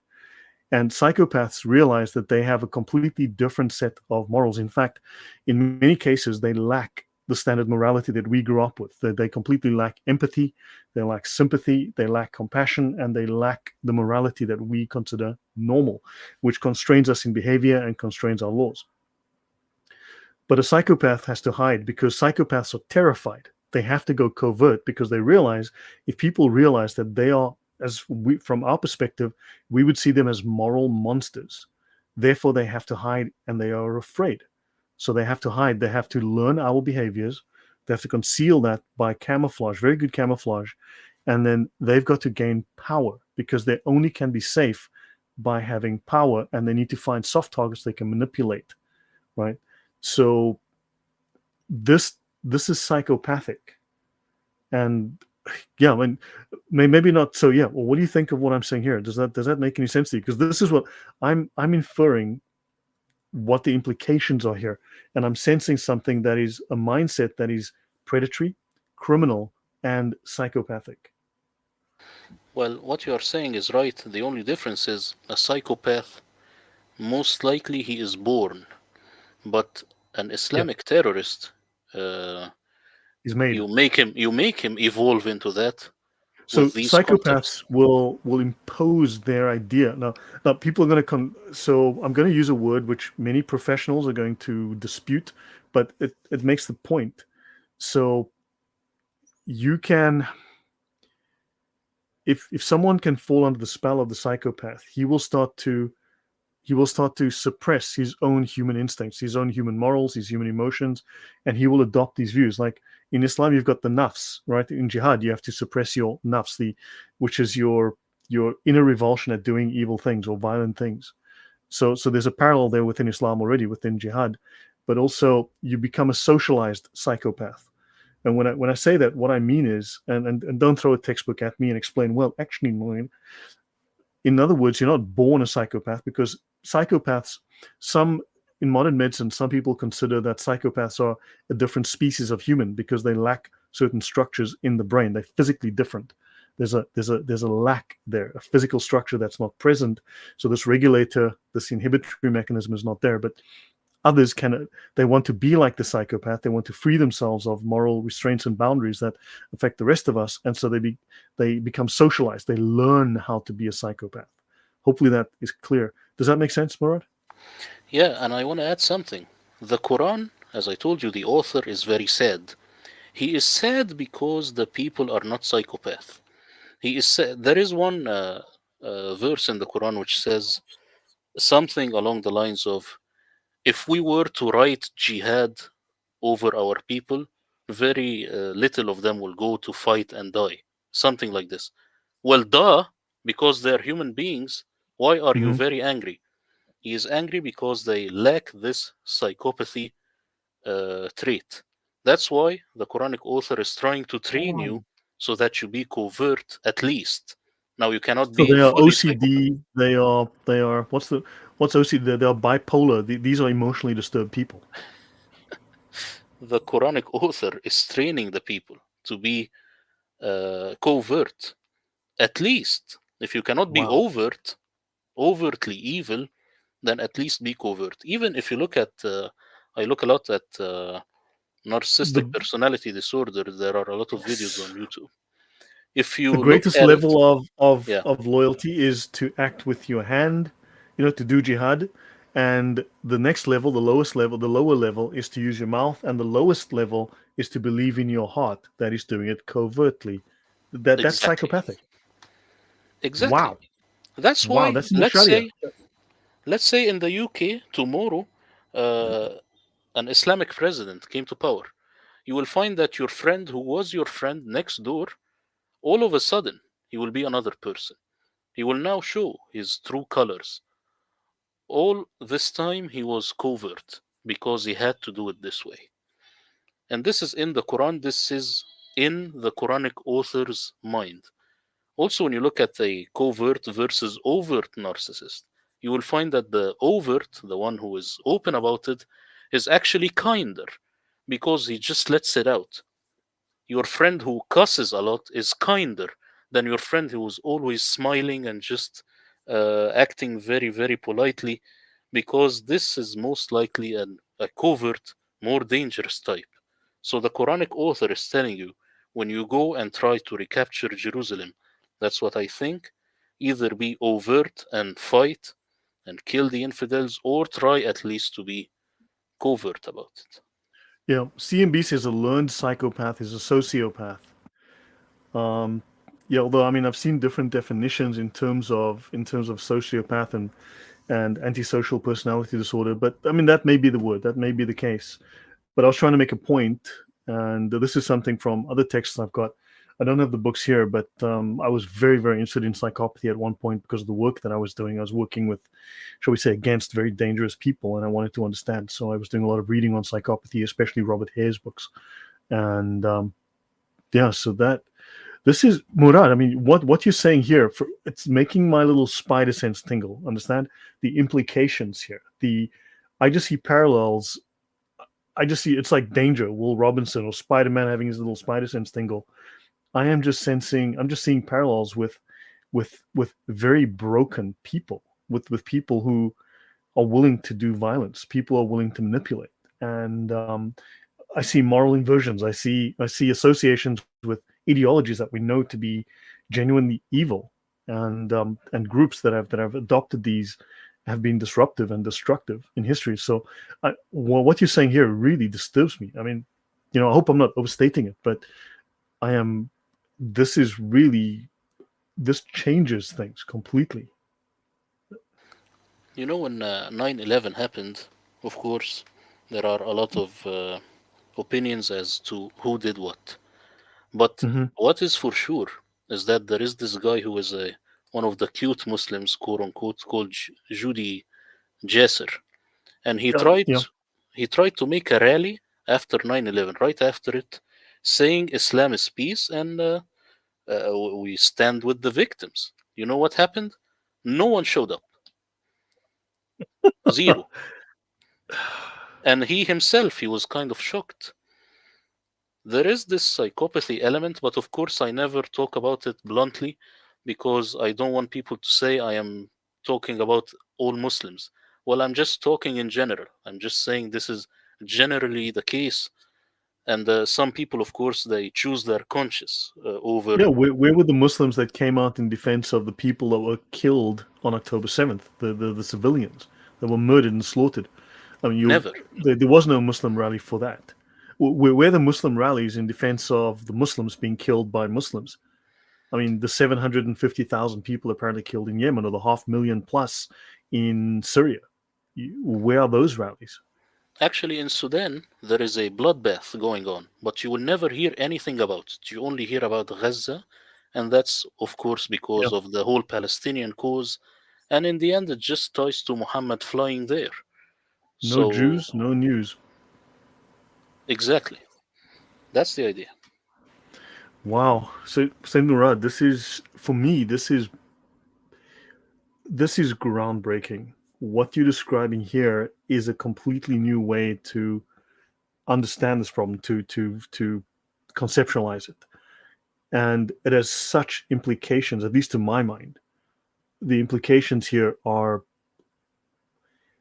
massive in terms of global security, and yeah, for anyone who loves their culture, who loves Western culture, needs to understand that you've got a snake that has been let loose, a mindset that is so destructive, dark, and evil that yeah, we're gonna have to reassess everything we thought we knew. Yeah, you know the dark triad personality? The Quranic author definitely has this dark triad. And there are 2 points because I just don't want to forget. If you look at debates between Muslims and Christians online, it is not that the Muslims are just wrong. The Muslim side is usually very immoral to a disturbing way. If you look at Daniel Haqiqachu or Yeah, Hijab or Ali, blunt. that's a level that is disturbing. Like, this should Mhm. not be a debate, this should be something else. That's the first point. Second, people who want to evangelize and make Muslims convert to Christianity, most of them, they are doing their job wrong, very wrong, because you have to understand the other side. You have to understand how the Muslim brain functions. It's a Mhm. different brain. He's not like you at all.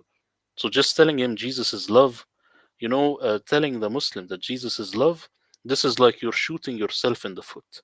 That's like Honestly. waving red meat to a starving rabid dog. Yeah, because in Arabic they say that Jesus, the Christian Jesus, is a sissy. They say it just like that bluntly. So Right. don't say Jesus is love. You have to make like a totally different strategy to crack his brain. You know what's scary? I discussed the dark triad on my channel in context of Gnostics and woke ideology. And Andrew Martin says that the dark triad includes malevolent personality traits like Machiavellianism, narcissism, and psychopathy. People with dark triad traits are often manipulative and lack empathy. And that would be psychopaths or those who enjoy power and control. I mean, for instance, um, when someone is gaslighting you, they delight in your discomfort.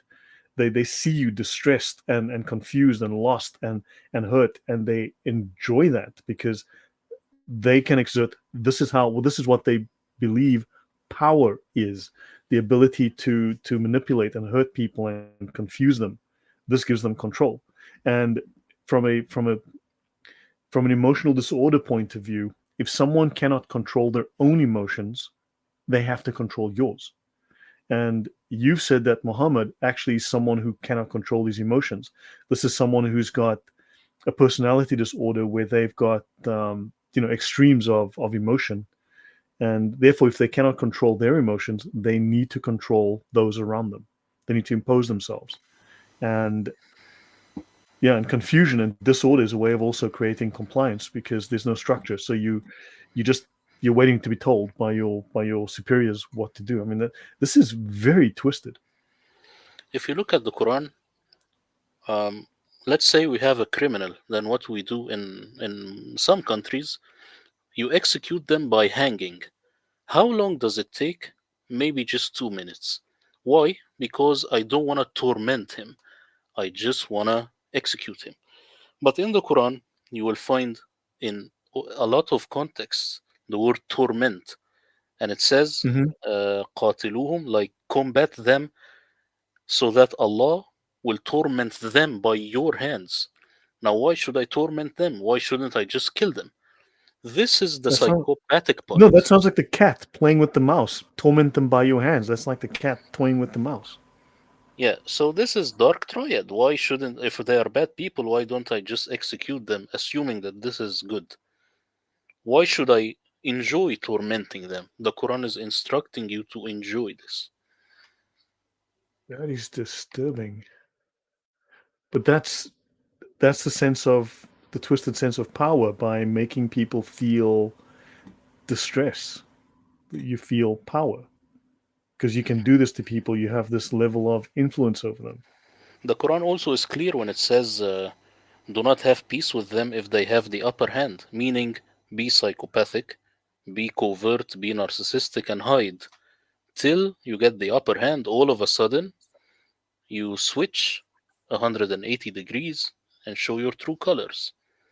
The Quran is instructing you to do That is when you say the quiet part. This is evil. that. Of There's course. something evil, something insidious about this, and I don't think I'm overstating it. I mean, this is making my yeah. I guess from a professional point of view, I would be very wary around someone who made me feel this way. If I move into an environment and I'm getting this kind of feedback and I'm getting this kind of sense from the environment or from a person, I would be extremely wary. I would be quite ready to extract myself as soon as possible, or I would be getting ready to potentially to terminate the situation using whatever degree of doing whatever is required given that wow. I mean that's yeah. I mean this is a But threat. This is a threat. yeah, but what I'm getting from the Quranic author is that he is acting this bad because he is losing the battle. As I'm telling you, this author is sad. He is depressed because his warriors are not doing what he has to say. So that's Okay. why he is going in this like a meltdown, like the leftists, they have this meltdown now with Trump. The Quranic author Right. is like this. He's very angry, very angry. That's an interesting discussion to explore. Maybe we can do a little bit of this next time because this gives you a completely different insight into the psychology of Islam and its founder or founders and their intentions. I mean that is because the Sharia is threat doctrine. It's the enemy's threat doctrine. It is sadistic because if you look at the manuals written by groups like Al Qaeda and Boko Haram or whatever, it's all sadistic. At the end of the day, it's violent, brutal, and sadistic. It's animal levels of savagery. I mean, in fact, they call one of their most popular manuals from Al Qaeda the management of savagery, because savagery, which is brutal murder and torture, is part of the methodology of Islam to instill compliance and fear. And incredible. I mean, wow, this is beyond anything that I had assumed, Murad. I mean, this is disturbing. Yeah, so that's the idea really. It's that the Quran is whetting your appetite. You don't want to fight? Why don't I whet your appetite by telling you that actually you can torment people? Because actually, also there is another story that comes from the sin, which is very strange, but it goes well with what I found with the Quranic author. There is this narration that says that the Quran has descended by sadness. So whenever you read it, cry and weep. And if you do not cry, then at least pretend and try to cry. That's why you will find in the Arab world, of course, this is not in the Western world, a lot of tapes that they used to put in the cars of people reading the Quran while crying. And it sounds horrible. It sounds like the worst thing you can ever listen to in your life because he is acting and pretending to cry. This is This what is I get from the messed author. up. This author is very depressed, sad, angry because the warriors are not doing what he is instructing. Wow, Murad, this is a completely different view of the Quran. This is a completely different take on the culture. On Selbert Denken asks here, are animals that sadistic? It's a fair question. I think there are some that maybe harbors that, but yeah, it's animalistic. We would term it animal-like, animalistic, I because we think are supposed to be better than only that. when they are hungry. If they are full, they're not sadistic. But with humans, or with someone who has this agenda in mind, even if he's full, he will be sadistic more than an animal. Yeah. Kiko 8U says, sounds like a 7th century Mein Kampf. I mean, Mein Kampf is my jihad. That's Hitler's my jihad. Yes, yes.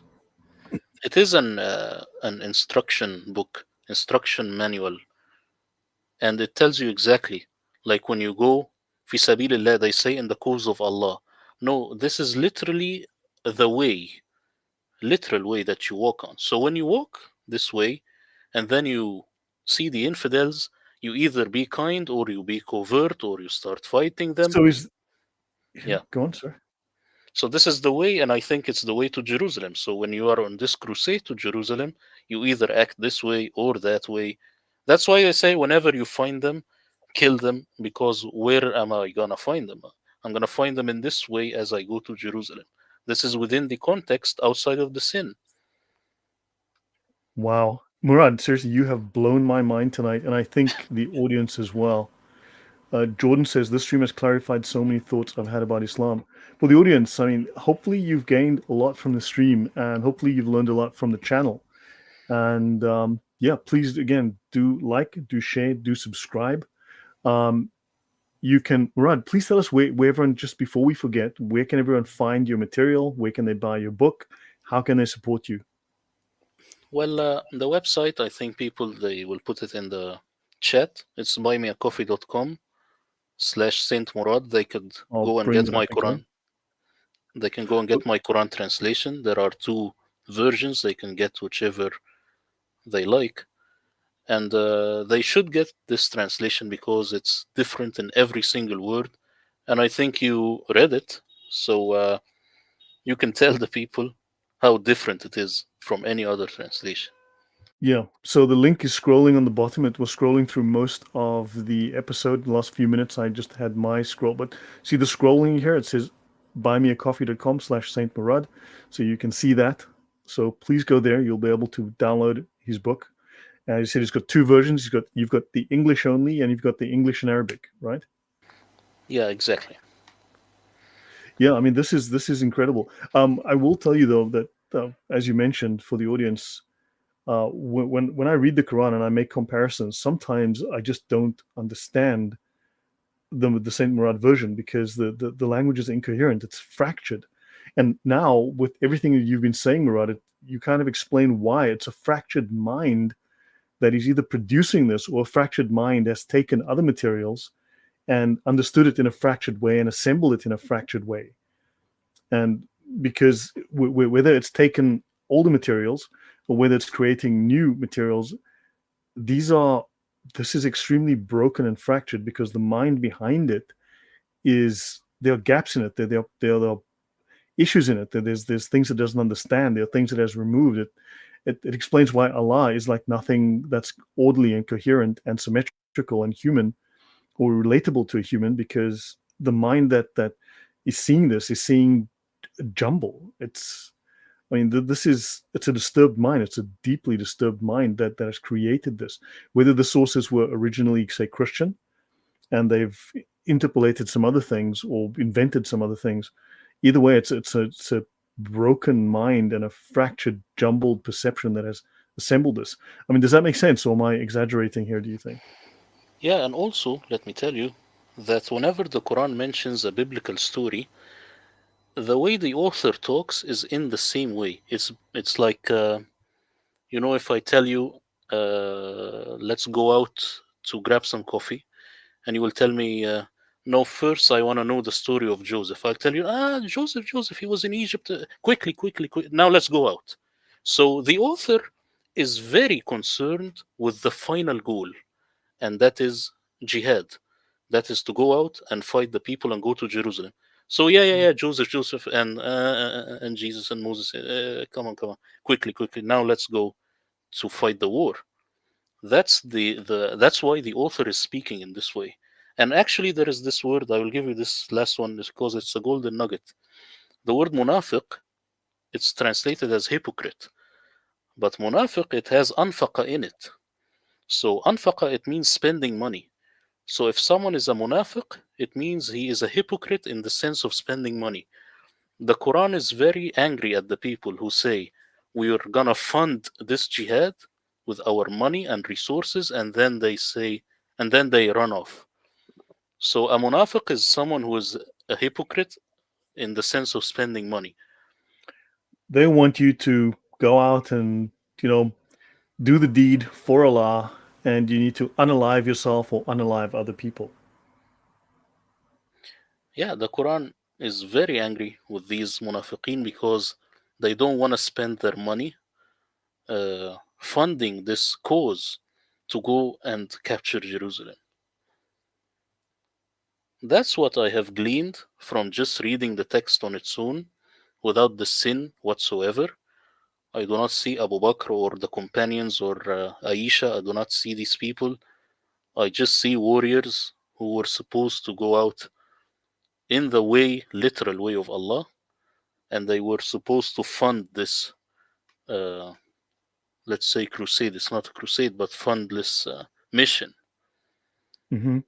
That's why the Quran also is, he has this dark triad when he says, do you want to sit behind with the women?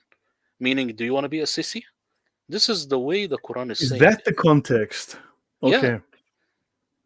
So they, you they see? are insulting, or what's the word? Not teasing. They're insulting, or they are goading, or humiliating, belittling. Even today in the Middle East, let's say uh, you do not want to pray the Friday because it's very hot, of course, in the Friday to go and pray. Automatically, your parents will tell you, do you want to sit at home with the women, with your sisters? Do you want to be a sissy? Or do you want to go out like a man? Of course, what he is saying, he is not realizing that he is rehashing what the Quranic author meant is, do you want to go out and be a man and recapture Jerusalem? You see, that's the Quranic author's intent. Ah, it's like the Kurgan. Do you want to fade out, or do you want to, do you want to burn out, or do you want to fade away? What is it? Yeah, I think that's the claim in So the Quranic author Highlander. is using all methods. Do you want to be a man or do you want to sit with the women? That's one thing. Or do you want to die and be a martyr? It didn't work. Or do you That want to is a spend? So it's using everything because these people, they were not moving. They were eating burritos or I so don't it know. is really. I mean, this is like, I mean, this is like Sun Tzu's Art of War, except this is the Arab version. Yes. Wow, And just the Murad, biblical narratives is just there to make you enthusiastic to to retake Jerusalem. legitimize, as you Yes, said. exactly. Wow, Saint Murad. Honestly, I think, and I believe I would speak for the audience here, all 142 of you that are here right now. This is mind blowing. I mean, this, we all need to be running out into the road right now, screaming with our hair on fire, and be screaming like, the Russians are coming, the Russians are coming. Well, the people who read this book are coming, and in fact, they're here already. So we need to consider Islam as a genuine threat. And yeah, the worst barbarity of ISIS is the only legitimate application of Islam and understanding of Islam. Um, yeah, wow. Um, yeah, shall we call it a night here, Murad? Is there anything else? Yeah, Because one honestly, last thing. this is Yeah, crazy. just Yeah. one last thing, and I'll give you the final word.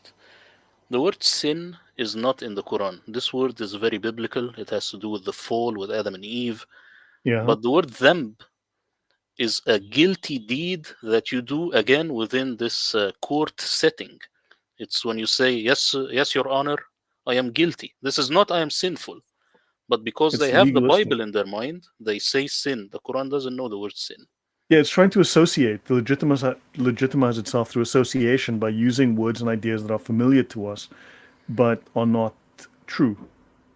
No, I So mean these are the translations, but the yeah, Quranic Arabic it never says sin. well, we apply our own understanding to it, which is false. Yeah, because we cannot Wow. fathom that the Quran is not saying biblical sin, when of course Yeah, it's talking about something else, which is a sin, guilty deed. right. I've said for years that Islam doesn't have our moral concept of right and wrong. It has legal and illegal, and what is illegal can be through an act of law, through legal loopholes, be made lawful. So what is unlawful can be made lawful by an act of law, or through extenuating circumstances, or through legal trickery. So hiyal. So this is something that is Islam does not have any sort of absolute morality. Is Allah is not an absolute moral standard because he's not an absolute moral God. To deny that Allah can do literally anything, even the most heinous of evil things, would be to limit Allah. And that's a sin. It is shirk to say Allah cannot do something. So Allah could literally chop off the arms and legs of a bunch of infants. Allah could do any kind. Think of the worst atrocities. Allah is able to do those, even if they are objectively evil, because to restrict Allah is itself evil. So Islam has absolutely no kind of moral absolutes. It is utterly different in that sense from Christianity, from the Christian concept of God and moral right and wrong. Wow, Murad, shocking, shocking. But you've done the world a favor. You've done the world a service, and I think it's up to the rest of us to talk about this and spread this and get this understanding out there. I hope scholarship picks up on it. I hope you're on CNN at some point, man. Well, okay, so Fox, so the Fox. lefties can learn something, and Fox News, so that. But seriously, you know, Well, thank you very much, and I am very glad for this opportunity. And people, they should download my translation, and then they could just send me their comments, tell me what they think. yeah, yeah, that is wow. Honestly, mind blowing session tonight. So yeah, Murad, thank you, and for the audience, thank you very much, and thank you for those who supported, who donated. Thank you, and all the new subscribers, welcome. I do talk about very controversial, contentious subjects on this channel. Yeah, I try to go places that most wouldn't really discuss, and yeah, it doesn't make me a lot of friends, but I do have some loyal supporters, and I'm very grateful for those who are. And so, Murad, we'll see you in a week. We'll continue this conversation, but this has been an eye opener, a jarring eye opener. But we were going down the standard road, and then suddenly you veered left, and we've gone into crazy town. Well, thank you again, and people, they should not miss this upcoming live stream next week because I will talk about exactly how I translated my Quran translation and again, unorthodox stuff. So stay tuned. Yeah, this is amazing. Thank you, guys. Thank you very much, everyone. And yes, we are waiting for the Aramaic, for you to take the works, the existing works on Aramaisms and stuff, and see where we go with that. Because I think you're willing to go where the scholars fear to tread. So, guys, thank you all very much. And I will be. By the way, let me close that. I want to show one more thing. Tomorrow I will do this. Let me just do that. Yep. So tomorrow I will be doing the first episode on a series I want to do on America, the Christian founding of America, and the false claims that the American founding fathers were not Christians. We want to look at the historical setting that they were in, the influences upon them, and yeah, it's called One Nation Under God, America, a Christian Nation. And we want to look at the Christian founding of America. We want to look at the founding fathers, people like George Washington, John Quincy Adams, and others. And I think this is something that America needs to learn, that it was founded on Christian principles. Its constitution is Christian, and the claims of these people being deists and other, there's maybe some truth to that, but there's also a lot of, well, there's more truth to the fact that these people were, in a large sense, Christian. So I want to talk about that tomorrow. So, and Marion says blessings from Italy. So guys, thank you all very much, and see you soon. See you next week with Murad, and see you tomorrow online. I'll be alone. Thank you guys. Good night.